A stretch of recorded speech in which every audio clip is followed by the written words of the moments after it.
8h30 sur Al-Oula. Bienvenue dans ce journal. Voici ses principaux titres. Coup d'envoi à Rabat des assises nationales de l'IA. Les panélistes appellent à généraliser les outils de cette technologie révolutionnaire et de développer une IA éthique et efficiente pour en faire un levier de croissance durable et partagé.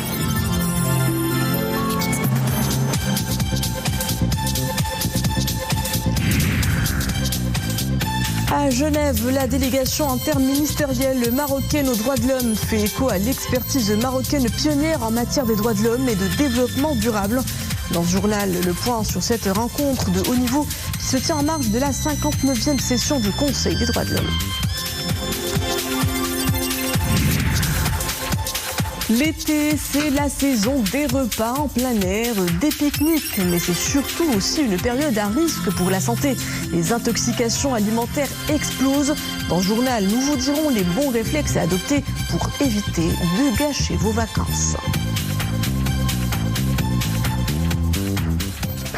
Bonsoir, c'est un domaine à l'impact transformateur pour le Maroc. L'intelligence artificielle fait l'objet des premières assises nationales. Le coup d'envoi de l'événement a été donné aujourd'hui à Rabat, placé sous le haut patronage de Sa Majesté le Roi et initié par le ministère de la Transition numérique et de la réforme de l'administration.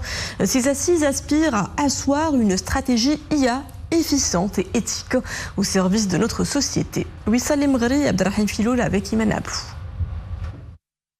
Une intelligence artificielle efficiente et éthique. Le ton est donné à ce qui devra dessiner les contours d'une stratégie future, adaptée aux besoins de la population et des différents secteurs. Aujourd'hui, ce que nous essayons de faire et ce que nous allons faire pendant 2 jours, c'est de poser les jalons d'une feuille de route pour l'intelligence artificielle, une IA qui soit effective, qui soit alignée avec les valeurs de notre pays, et aussi avec notre positionnement en tant que hub régional arabo-africain. C'est une occasion inouïe justement pour participer à la discussion, pour asseoir une stratégie nationale d'intelligence artificielle. Nous sommes ravis justement de participer aux efforts pour asseoir la stratégie qui s'inscrit justement dans la vision EM6P pour développer une intelligence artificielle éthique, résiliente, qui va servir les problématiques locales, que ce soit au niveau sociétal, environnemental, mais aussi économique. Cette première journée est consacrée aux sessions techniques sectorielles et aux démonstrations de start-up innovantes grâce à l'intelligence artificielle. Des pistes de réflexion sont dégagées pour intégrer l'IA dans le respect de l'éthique et de la souveraineté. Il s'agit de prendre conscience collectivement et institutionnellement que l'IA n'est pas une technologie future, mais une réalité qui redéfinit déjà l'avenir dans ses multiples pratiques. On pense qu'il était vraiment important pour tous les pays, et notamment le Maroc, de se focaliser entre autres sur 3 choses. Une chose, c'est vraiment les données, la force vive de l'IA, les données qui soient accessibles à toutes et à tous et qui respectent la vie privée. La deuxième chose, c'est cette question d'avoir une IA qui soit réellement ouverte, une IA open source qui puisse être utilisée et utilisable par toutes et tous. Et la troisième chose, c'est cette question de responsabilité, de vraiment comprendre que l'impact que l'IA a sur la société, l'impact qu'elle a sur les enfants à l'école, l'impact qu'elle a sur les malades, les patients, dans les hôpitaux, dans les systèmes de santé. Le débat, tout comme la réflexion, se poursuivront demain avec un triple objectif. Partage d'expériences et de bonnes pratiques, élaboration d'une feuille de route nationale collective encadrant l'intégration de l'IA dans les politiques publiques, enfin, formulation d'un plan d'action soutenant cette feuille de route nationale. Direction Genève où se tient la 59e session du Conseil des droits de l'homme. En marge du Conseil, la délégation interministérielle marocaine aux droits de l'homme a pris part à une rencontre de haut niveau initiée par le Fonds des Nations Unies pour la population, le Haut Commissariat aux droits de l'homme, Universal Rights Group et la mission permanente du Portugal à Genève. La rencontre fut l'occasion de croiser les enjeux des droits de l'homme et du développement durable, un domaine où le Maroc fait figure de pionnier régional. C'est un sujet de nos envoyés spéciaux à Genève. Mariam El-Oufir Abdelhayed avec le récit de Sofia Fagroud. Agenda chargé à Genève pour les membres de la délégation interministérielle des droits de l'homme. Il y a d'abord la 59e session du Conseil des droits de l'homme et puis toutes les réunions et les rencontres en parallèle. Ce dynamisme est le reflet de l'engagement du Royaume en faveur d'une interaction positive et effective avec le système international des droits de l'homme et sa contribution au développement des mécanismes pertinents des Nations Unies.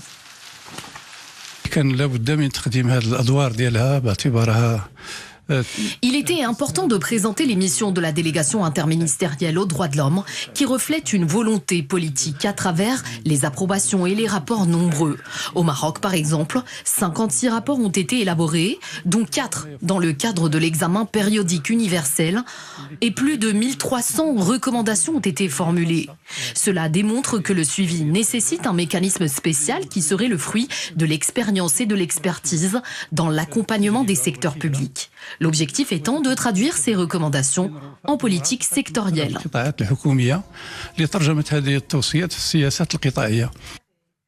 D'une rencontre à une autre, cette fois au DECAF, le Centre pour la gouvernance du secteur de la sécurité à Genève. Le Maroc est l'un des plus anciens partenaires de cette organisation. Les échanges portent sur les droits humains et les possibilités de renforcer les capacités des acteurs locaux de la société civile en matière des droits humains et de bonne gouvernance.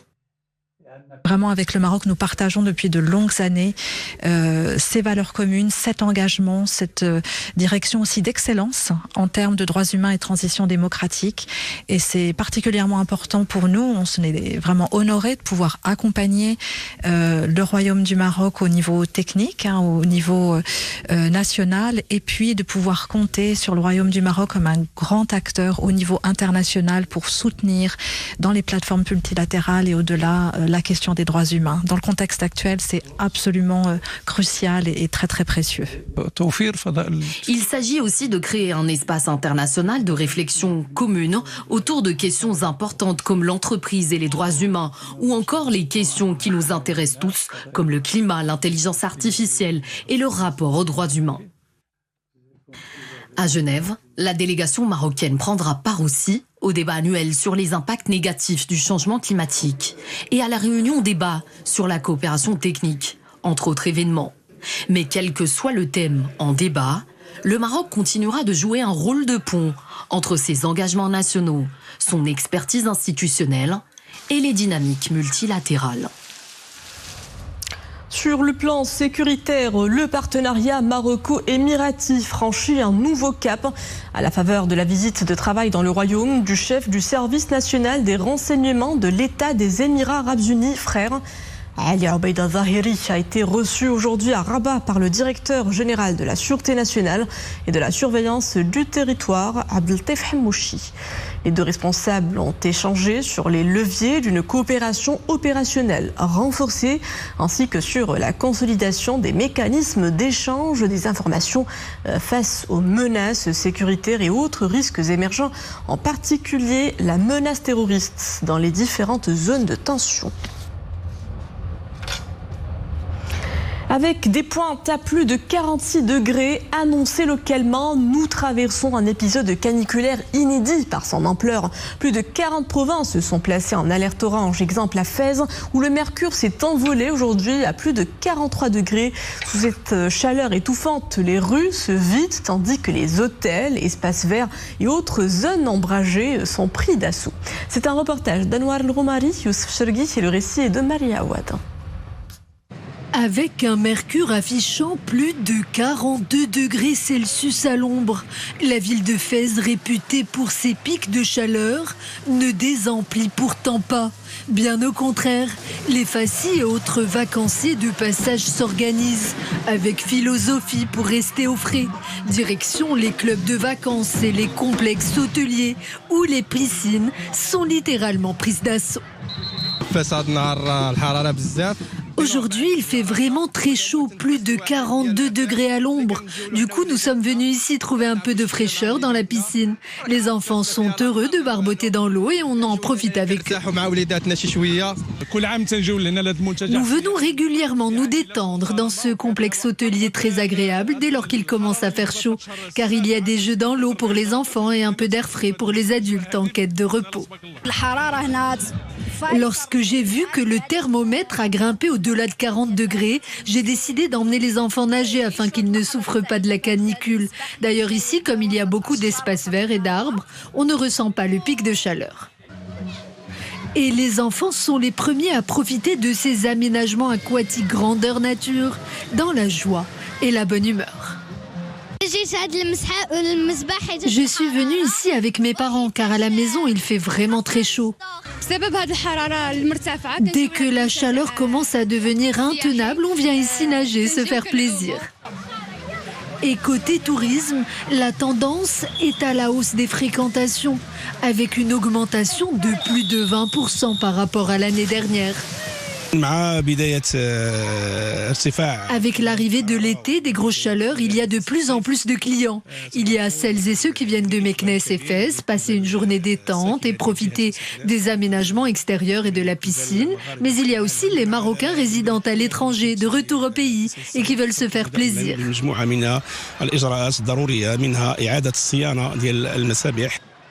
Cinquième destination touristique nationale après Marrakech, Agadir, Casablanca et Tanger, Fès, l'Impérial se savoure par tous les temps.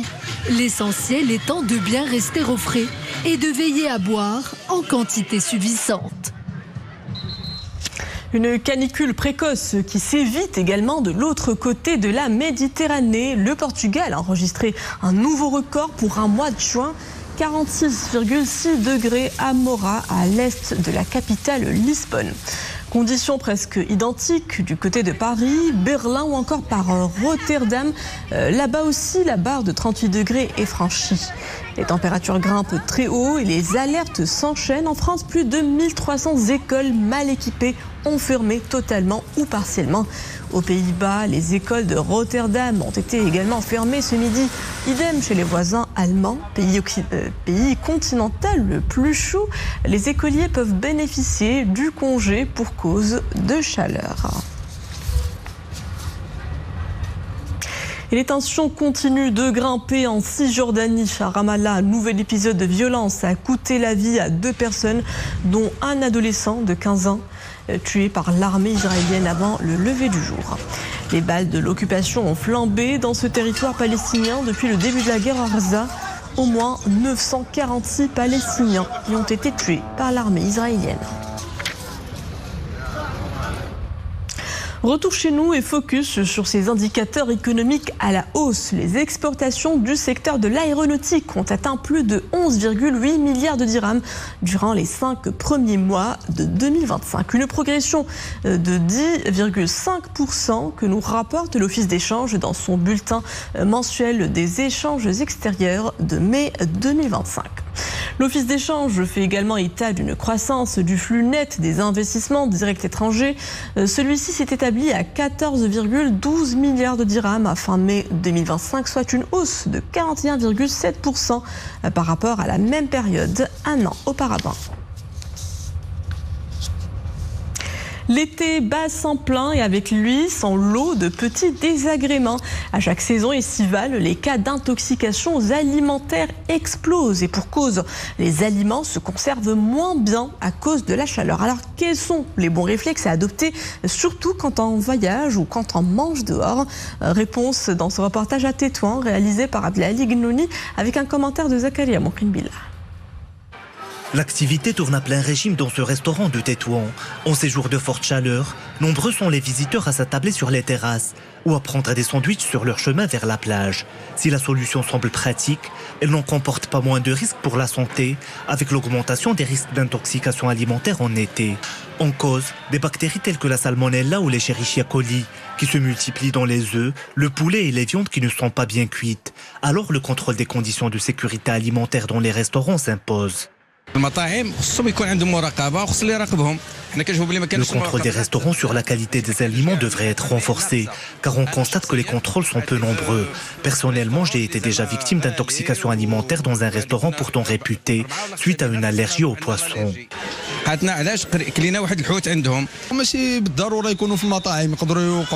trouve que le risque d'intoxication alimentaire n'est pas limité au seul restaurant. Dans notre établissement, nous veillons à la qualité des produits alimentaires proposés aux consommateurs, notamment en gardant les températures exigées pour chaque type d'aliment. En cas d'intoxication, les symptômes diffèrent d'une personne à l'autre. Cela dépend de l'immunité personnelle et de la cause à l'origine de l'intoxication. Quels seraient donc les principaux signes d'une intoxication alimentaire ?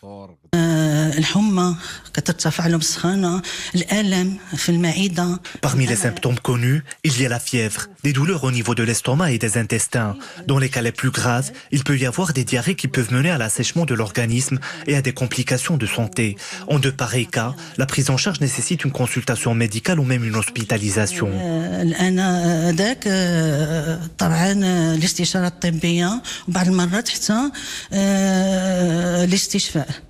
En sortie, la conservation des aliments est un autre aspect à prendre en compte. Sur les plages, l'exposition de certains aliments à des températures élevées d'une façon prolongée peut avoir des effets sur leur qualité. J'essaie toujours d'emballer la nourriture que je porte avec moi et d'éviter de l'exposer aux fortes chaleurs. Et aussi de mettre l'eau au frais dans un réfrigérateur afin de bien conserver ces produits. Saison de tourisme et de dynamisme économique, l'été connaît une grande affluence dans les restaurants et les fast-foods. Cependant, la vigilance doit être de rigueur, aussi bien chez les consommateurs que chez les gérants de ces établissements. L'objectif étant d'éviter les risques d'intoxication alimentaire et les complications sanitaires qui peuvent s'en suivre.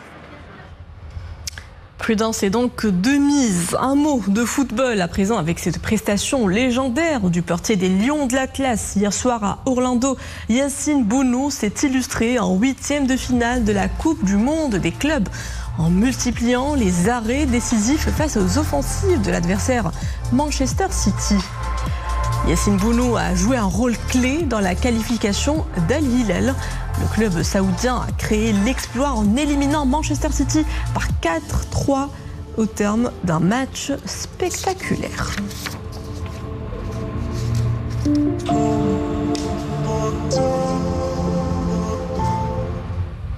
Direction dernière escale du journal Essaouira. La ville accueillera la 8e session de la conférence annuelle 2026 du réseau des villes créatives de l'Organisation des Nations Unies pour l'éducation, la science et la culture. L'UNESCO a annoncé qu'Essaouira a obtenu le plus grand nombre de voix parmi les villes candidates. Essaouira devient ainsi la première ville d'Afrique et du monde arabe hôte de la conférence annuelle du réseau. L'institution onusienne relève le foisonnement culturel d'Essaouira, ville carrefour, où les traditions locales se tissent en identité profondément plurielle.